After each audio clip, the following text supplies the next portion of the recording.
voyez que tout est sec ici. Ces images ont été tournées au lac du barrage de la Loca, à quelques kilomètres de la ville de Bouaké, en Côte d'Ivoire.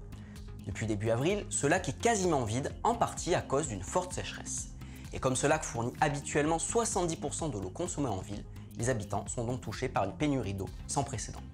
Notre observateur Raphaël Nguessan, qui a tourné ces images, explique comment il se débrouille pour se ravitailler.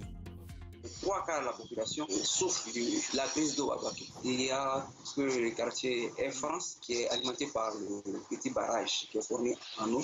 Mais ces derniers jours, on constate des coupures dans ce quartier. Pour avoir de l'eau, je vais justement dans le quartier Air France où il y a un ami qui me donne de l'eau. Il y a aussi le lycée TSF où il y a une fontaine. Voici l'eau qui coule ici au robinet, au lycée TSF de Bouaké. Nous sommes au quartier Air France. Oui, ce lycée qui serait le lieu d'approvisionnement de plusieurs personnes.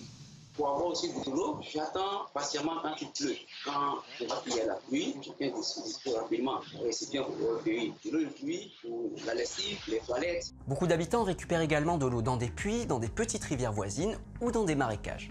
Certains se rendent dans les villages environnants où il y a des pompes à eau. Ceux qui ont les moyens achètent de l'eau en bouteille. Mais tous doivent revoir leur façon de consommer de l'eau au quotidien. Pour me laver, pour faire la cuisine, tout est rationné en ce moment. Avant, je me lavais avec 3 litres d'eau. Aujourd'hui, c'est avec 1,5 litre d'eau. Se laver aujourd'hui 3 fois par jour, c'est un luxe. Il faut craindre des maladies de peau ou des épidémies, notamment le choléra. Les gens ne cherchent même pas à savoir l'origine ou la qualité même de l'eau qu'ils utilisent.